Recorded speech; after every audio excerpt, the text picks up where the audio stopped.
Bapa, Tuhan tuntun firman kamu, Tuhan sertai kami Tuhan dengan kuasa Roh Kudus-Mu, supaya kami mengerti dan memahami bagaimana kami sebagai anak-anak-Mu tidak ragu di dalam kami berdakwah. Ya Bapa, kami menyertai hamba-Mu untuk menyampaikan kebenaran firman-Mu, pakai juga setiap lidah dan bibir hamba Tuhan untuk menyampaikan apa yang benar. Terima kasih Bapak. Silakan kami bersama-sama akan belajar kebenaran firman-Mu nih Tuhan. Terima kasih Bapak. Kami serahkan kami ke dalam tangan-Mu. Dalam nama Tuhan Yesus kami sudah berdoa. Haleluya. Oke. Apakah PowerPoint saya terlihat? Belum Kak, masih loading. Belum kok, masih nunggu sih. Sekarang? Sudah. Oke. Oke, selamat pagi semuanya. Ya, mengucap syukur ya karena penyertaan dan kasih Tuhan terus kita rasakan dan rahmat-Nya yang tidak henti-hentinya dalam setiap kehidupan kita. Nah, saat ini kita akan bersama-sama belajar ya bagaimana kita tema kita yaitu bagaimana kita menjadi generasi yang berdampak atau impactful generation. Maka pada saat ini kita akan bersama-sama merenungkan firman Tuhan dari Keluaran 4 ayat 10 sampai 12 dengan judul Jangan Ragu untuk Tetap. Sebenarnya ketika berbicara tentang bagian ini, saya tidak terkhusus untuk fokus kepada tiga ayat ini saja, tetapi nanti kita akan coba lihat bagaimana sih ketika seseorang ya dengan segala keraguannya, apakah saya bisa berdampak atau tidak, dan bagaimana Tuhan membantu mengubah dia supaya menjadi seorang yang sangat luar biasa. Namun sebelumnya,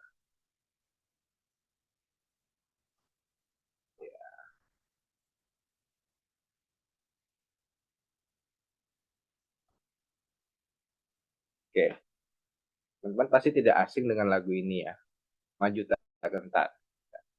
Ini adalah salah satu lagu nasional, ya bisa dibilang lagu nasional yang cukup terkenal lah ya, dimana kita sering menyanyikannya di sekolah atau mungkin pernah dengar waktu upacara atau mungkin juga waktu kegiatan-kegiatan yang berhubungan dengan negara. Maju Tak Gentar ini adalah sebuah lagu yang memberikan semangat kepada masyarakat Indonesia ya. Bagaimana ini menjadi suatu hal yang bisa dibilang menjadi suatu lagu yang membakar semangat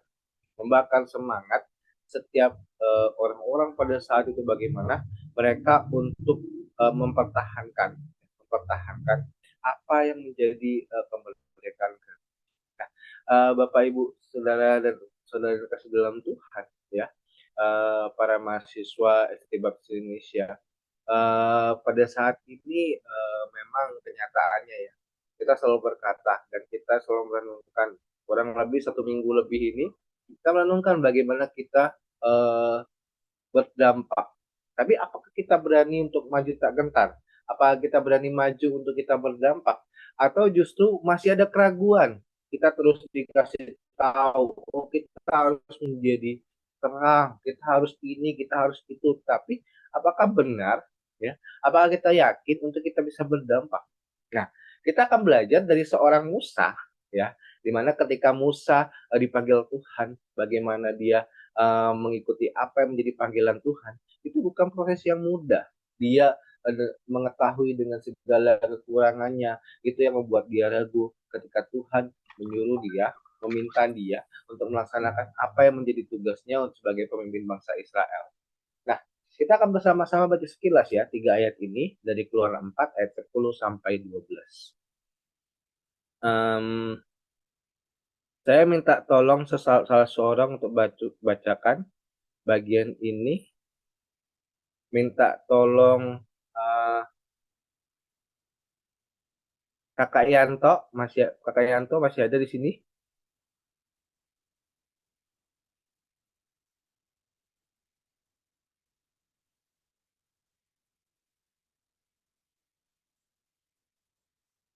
Kalau enggak Kakak Jimmy aja deh. Ada?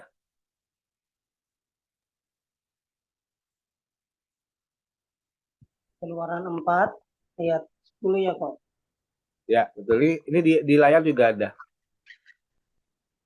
Di layar 4 juga ayat 12.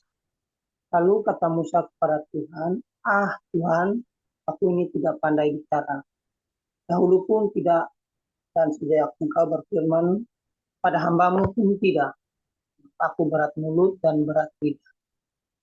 Tetapi Tuhan berfirman kepadanya, siapakah yang membuat lidah manusia? Siapakah yang membuat orang bisu dan tuli? Membuat orang melihat atau buta? Bukankah aku, tapi Tuhan? Oleh sebab itu, pergilah. Aku akan menyertai lidahmu dan mengajar kau apa yang harus kau katakan. Oke, terima kasih ya Kak Jimmy.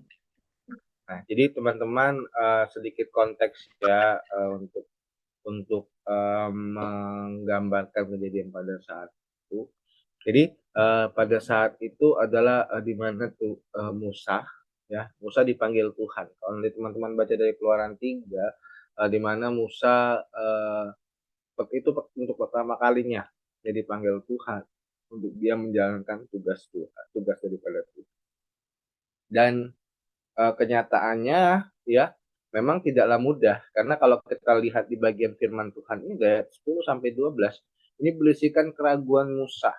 Bagaimana apakah dia bisa memberikan dampak yang baik bagi bangsa Israel? Apakah kita semua sebagai anak-anak Tuhan ya, hamba-hambanya yang dipanggil oleh Tuhan untuk melayani Tuhan sepenuh waktu?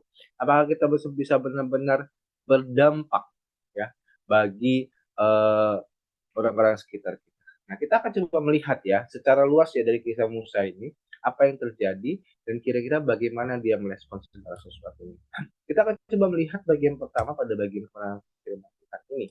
Di dalam Keluaran 3 ayat 10 ya, kita akan mengawalinya dengan kita melihat terlebih dahulu kisah pemanggilan Musa di mana di ayat 3 ayat 10 dikatakan, "Jadi sekarang pergilah, aku mengutus engkau kepada Firaun untuk membawa umatku orang Israel keluar dari Mesir." Nah, Musa ya diberikan tugas secara khusus untuk dia datang pergi itu dia datang ke Mesir. Ya. Tuhan mengutus dia kepada Firaun untuk dia membawa bangsa Israel dan akhirnya mereka keluar dari Mesir.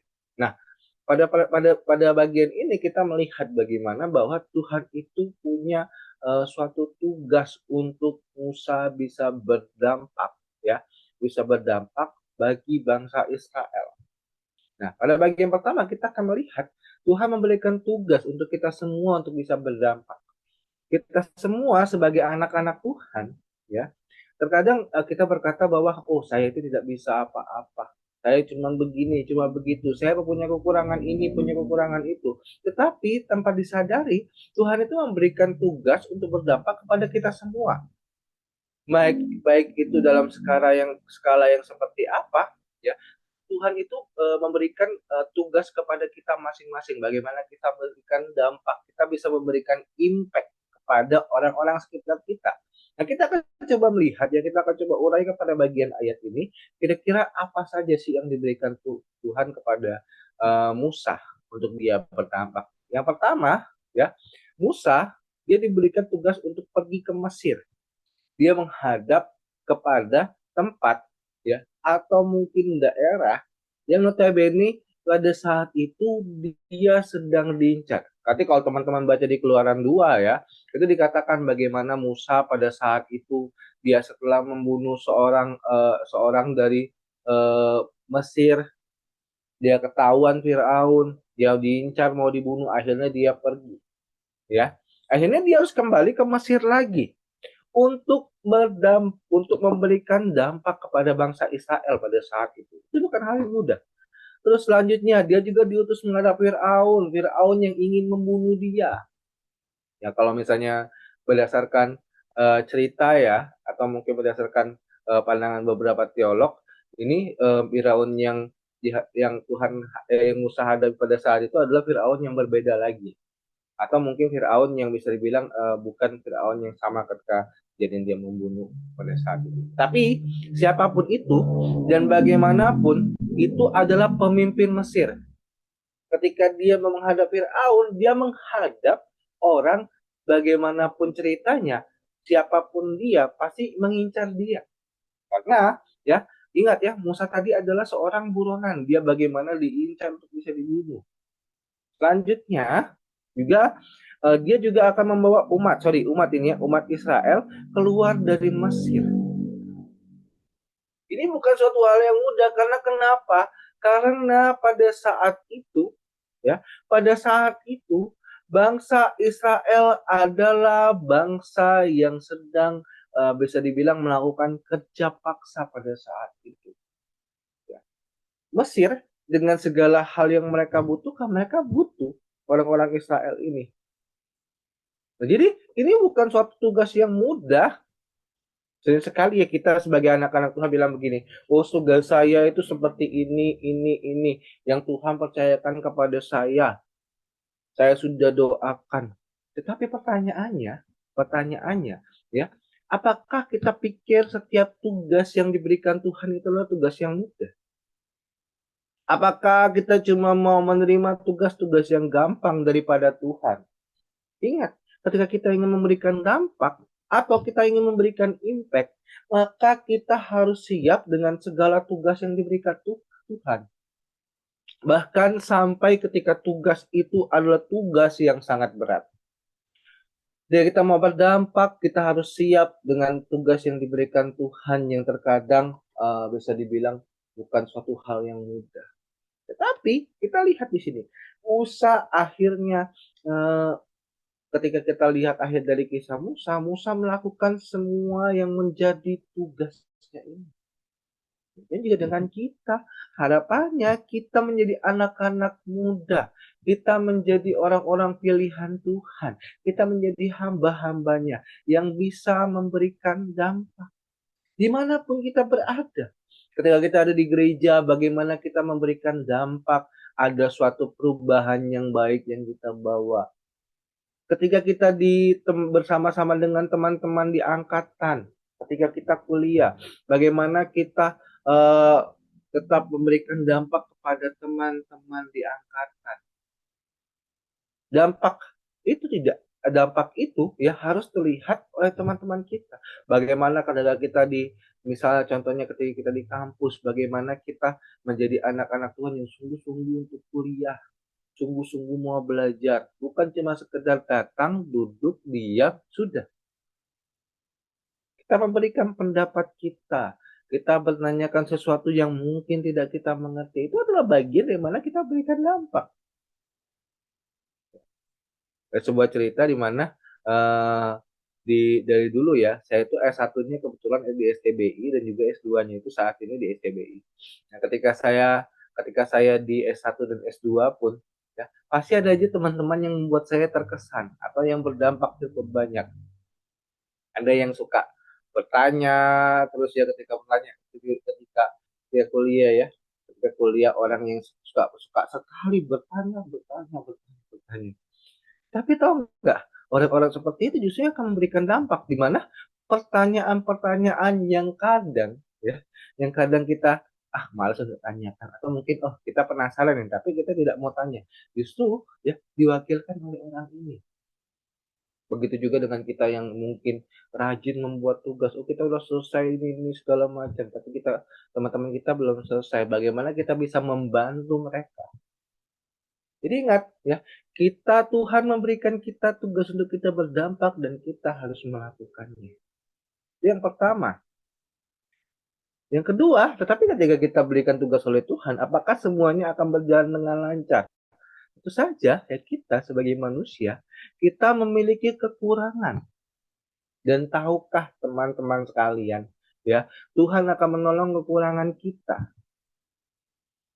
Tuhan akan menolong setiap kekurangan kita sebagai anak-anaknya, sebagai hamba-hambanya. Kalau kita lihat di sini ada jajaran ya, ada beberapa hal yang menjadi kekurangan seorang Musa. Kekurangan seorang Musa. Nanti kalau teman-teman silakan baca nanti ayat-ayatnya. Kalau misalnya saya baca semua nanti tidak selesai ini. Tapi pada prinsipnya ada 4 hal yang menjadi kekurangan Musa. Yang pertama, dia merasa tidak pantas. Bagaimana dia mau menghadap seorang Firaun dengan segala hal yang dia saat ini, ya, yang saat ini sedang hadapi. Dia kenyataannya bahwa walaupun dia dijadikan anak oleh putri Firaun, tapi dia menghadapi bagaimana dia akan menghadap seorang raja Firaun. Apakah dia pantas untuk melakukan hal tersebut? Dia juga ketika mau datang pada bangsa Israel, yang kekurangan dia yang kedua, dia tidak tahu akan identitas Tuhan. Dia juga takut bagaimana ketika dia datang kepada bangsa Israel itu tidak percaya dan tidak didengar dianya. Bahkan dia juga takut bagaimana kalau kekurangannya ketika dia tidak pandai bicara, dia tidak bisa berkata-kata kepada Firaun dan juga bangsa Israel pada saat itu. Ini sebuah ketakutan yang sebenarnya wajar, karena ini adalah pasti sebuah kekurangan yang dimiliki oleh setiap dimiliki oleh seseorang. Tidaknya ya, kita semua itu pasti memiliki kekurangan layaknya Musa. Mungkin kita pandai bicara, tapi ada suatu hal yang mungkin menjadi kekurangan kita, ketidakpercayaan diri kita. Tapi menariknya ya, semua perkataan Musa tentang kekurangannya ini dijawab oleh Tuhan di masing-masing ayat selanjutnya, ya. Ayat selanjutnya pembacaan kita tadi. Oh, tadi ini yang di ujung ini ayat 11 sampai 12 maksudnya ya. Yang di bawah ini ya, yang di Tuhan akan menyertai lidahnya ini ya. Ini ayat 11 sampai 12 maksudnya. Jadi ketika dia merasa tidak pantas, Tuhan akan menyertai. Ketika dia merasa bahwa aku tidak tahu identitas Tuhan, Tuhan menyatakan identitasnya. Ketika dia berkata bahwa nanti aku tidak dipercaya, aku tidak didengar, tapi Tuhan memberikan tanda-tanda. Ya, ingat tongkatnya, terus juga tangannya yang ketika dimasukkan dia bisa menjadi punya kusta, terus juga hal-hal yang lain yang dinyatakan Tuhan melalui 10 tulah juga. Ketika dia tidak pandai bicara, Tuhan akan menyertai lidahnya. Menarik sekali adalah bahwa ya Tuhan menolong kekurangan Musa.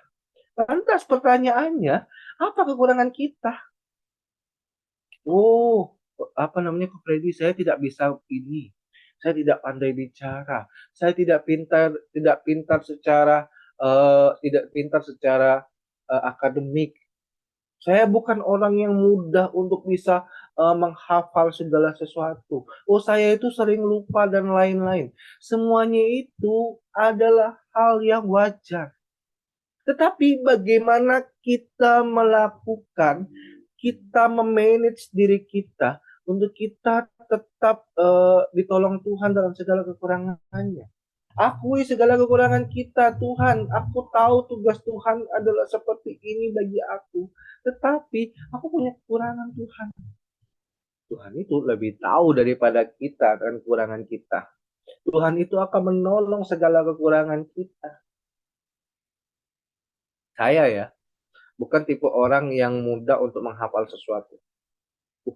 Dari dulu itu kalau saya dikasih tugas hafalan ya, apalagi ada beberapa mata kuliah itu yang jelas notabene mereka harus, dosen itu menerapkan harus kata-kata, titik komanya semuanya harus sama baru bisa dapat sempurna. Saya selalu pusing gitu, karena kenapa? Saya bukan tipe orang yang bisa menghafal dengan baik. Bahkan ya, ketika menghafal sesuatu, ya saya bisa dibilang bukan orang-orang yang pintar lah secara akademik. Karena saya pun tahu kekurangan saya. Dari kecil pun saya sudah mengalami hal tersebut. Tetapi, apakah saya putus asa? Tidak.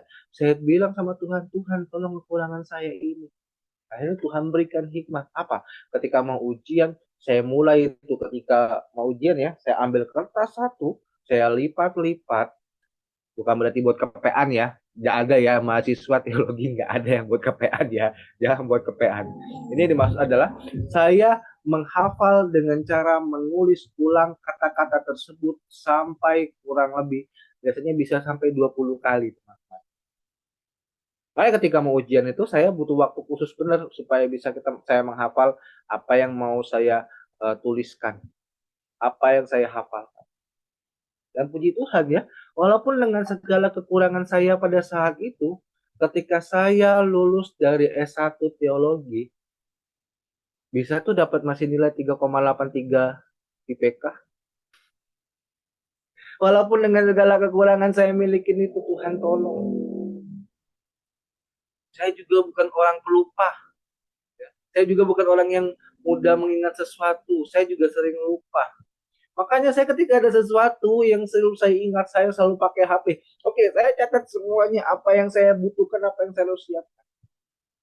Itu bukan hal yang mudah, tetapi Tuhan menolong kita dengan hikmat ketika kita memiliki kekurangan. Asalkan kita mau berdampak. Sekali kekurangan itu menjadi alasan. Ya, yang ada kurang itu, oh saya kurang ini, saya kurang itu, lantas ya sudah saya tidak mau melakukan apa yang Tuhan Tuhan katakan, tidak mau menjalankan tugas yang Tuhan berikan. No, tidak ada hamba-hamba Tuhan itu yang harus berpikir seperti itu. Tapi kita harus berpikir bagaimana kita memberikan dampak dengan segala kekurangan kita. Tuhan menolong kita. Ketika Musa tadi yang dibilang dia yang tidak pandai bicara, akhirnya apa? Kakaknya yang disuruh untuk menjadi juru bicaranya dia, kakaknya Harun. Ya, jadi jangan takut kalau kita memiliki kekurangan. Terus selanjutnya, ya, berilah dampak melalui panggilan kita, ya, untuk panggilan Tuhan untuk kita. Nah, di sini ketika kita berbicara Musa, Musa adalah seorang pemimpin Israel. Dia memberikan dampak yang banyak atas setiap panggilan yang dia terima. Dia membawa bangsa Israel keluar dari Mesir. Dia membawa bangsa Israel supaya mereka tidak dijajah lagi, tidak dijadikan budak lagi untuk kerja paksa. Musa menjadi pemimpin atas bangsa Israel sampai mereka sebelum masuk tanah Kanaan. Membuat juga bangsa-bangsa lain takut kepada Tuhan. Bagaimana bangsa Mesir yang notabene mereka adalah bangsa yang pada saat itu benar-benar menguasai Israel, ya, mereka pun ketakutan karena tulah-tulah yang diberikan. Maka kita juga sebagai anak-anak Tuhan harus memberi dampak melalui panggilan kita. Apa dampak yang kita bisa beri? Baik itu di kampus ataupun di gereja tempat kita pelayanan. Berikan dampak, berikan perubahan. Jika bicara konteks mahasiswa ya, saya itu sering sekali agak cerewet waktu apa namanya. Kalau sekarang tuh saya nggak terlalu waktu ketika S2 ini, tapi ketika S1 dulu saya itu sering cerewet gini. Ayo, ada tugas ini, bahkan sampai buat list ya untuk apa namanya, untuk tugas-tugas yang dikerjakan untuk minggu depan. Supaya apa? Supaya bisa menolong teman-teman mahasiswa yang lain juga, teman-teman satu angkatan yang lain juga. Karena kenapa? Saya mencatat semuanya, saya menginventariskan semuanya, akhirnya saya bagikan kepada teman-teman. Begitu juga di angkatan yang sekarang ini ya, di S2 teologi ini, ketika yang lain pada sibuk, oh kita ambil mata kuliah apa aja, bagaimana dan lain-lain. Ketika saya menemukan memikirkan hal itu, akhirnya saya buat sendiri list mata kuliah yang ambil, yang khususnya di prodi dan juga di kelas yang saya ambil ya, supaya apa? Menolong teman-teman yang lain yang juga satu satu satu lulusan dan juga uh, satu linier lah sama saya pada saat itu. Melakukan hal kecil supaya kita berdampak. Berilah dampak kita untuk bisa bagaimana ketika Tuhan memanggil kita, Tuhan pada saat ini memanggil kita untuk melengkapi. Jangan sampai itu cuma berlalu sia-sia. Apa dampak kita? Apa yang akan menjadi dampak kita yang bisa dirasakan oleh orang-orang lain? Orang-orang yang melihat kita. Maka ya teman-teman sekalian, ya, para mahasiswa STT Baptis Indonesia. Mari kita memberikan dampak melalui panggilan kita menjadi anak-anak Tuhan, hamba-hamba Tuhan yang sungguh-sungguh hidup dalam panggilan Tuhan. Impactful generation itu bukan cuma sekedar berbicara tentang kita menunjukkan bagaimana diri kita, tapi tidak. Kita tahu kekurangan kita, bagaimana kita mengelolanya, dan bagaimana walaupun kita dengan segala kekurangan kita layaknya seorang Musa, kita bisa tetap memberikan dampak bagi orang-orang. Yes, bagaimana hidup kita? Mari kita menjadi anak-anak Tuhan. Mari kita menjadi generasi-generasi yang sungguh-sungguh berdampak bagi pekerjaan Tuhan, bagi kehidupan kuliah, dimanapun kita berada. Terima kasih, Tuhan Yesus berkati untuk setiap kita, dan biarlah firman Tuhan yang boleh saya sampaikan ini yang menjadi berkat dan juga menjadi suatu hal yang bisa membangkitkan kita, semangat kita lagi bagaimana kita menjadi generasi-generasi yang berdampak bagi pekerjaan. Demikian firman Tuhan yang bisa sampaikan. Mari kita bersatu dalam doa. Bapa, kami mengucap syukur untuk dalam firman Tuhan yang boleh kami renungkan pada saat ini. Ini sungguh menguatkan kami Tuhan, walaupun dengan segala kekurangan kami, tapi kami tahu Tuhan kami bisa berdampak bagi setiap hal yang saat ini Tuhan percayakan kepada kami. Baik itu panggilan kami sebagai hamba-hambamu, baik itu juga ketika kami semua Tuhan, anak-anak Tuhan, bagaimana kami setiap pribadi lepas pribadi, baik di dalam kuliah, pembentukan kami di STBI, atau juga setiap proses pelayanan yang kami lakukan di gereja. Kami akan percaya Tuhan dengan segala kekurangan kami bisa berdampak bagi. Adalah kami menjadi impactful generation yang sungguh-sungguh Tuhan. Dalam Bapa telah menyertai kami di tempat yang membuat melakukan segala sesuatu. Bapamu selesai untuk berbicara tentang firman-Mu, tapi biarlah juga firman Tuhan yang firman Tuhan yang kabut dalam setiap hati dan pikiran kami, kita boleh bertumbuh dan boleh berbuah dalam setiap kami. Jadikan kami generasi-generasi yang berdampak dan sungguh-sungguh menyadari bagaimana walaupun kami memiliki kekurangan, tapi kami bersama-sama dengan Tuhan yang memampukan kami melakukan segala sesuatu. Terima kasih Bapa, dalam nama Tuhan Yesus kami sudah berdoa, menaikkan setiap syukur. Amin.